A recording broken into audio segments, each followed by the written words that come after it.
Hezký večer, vážení diváci. Já vám vlastně dneska mám vyprávět o tom, jak jsem začal koktat. No, já jsem měl takového starého nemocného pejska. Bylo potřeba ukončit jeho trápení. Kamarád pyrotechnik mi poradil, že bezbolestně utratit pejska jedině dynamitem.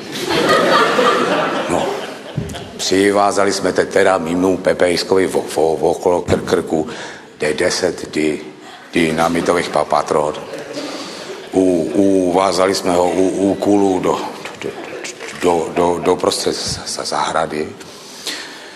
A zapálili za zápalnou šňůru, no a začali jsme utíkat do bezpečné vzdálenosti. Jenomže pejsek se utrhnul a utíkal za námi. Oba jsme se strachy potili. Běhali jsme okolo za zahrady a pes s dynamitem za námi. Každou chvilku mohl vybuchnout. Nezbývalo nic jiného, než běhnout do mý nové postavený vily, zabouchnout za sebou dveře. Jenomže jsem zapomněl, že ten pejsek si umí otevřít.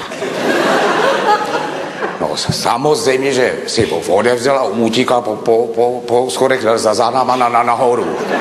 No, zbývaly vteřiny, ale letěl do vzduchu. Po poslední chvíli jsme vyběli s kamarádem na balkón a skočili jsme z druhého poschodí do zahrady. Nad náma se ozvala ukrutná detonace, no a pejsek byl bezbolestně utracený. Balkón byl pryč.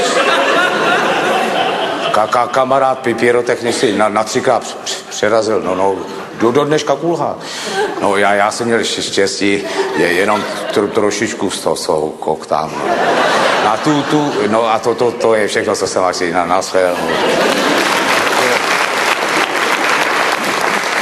A o tom jsem vám chtěl vyprávět.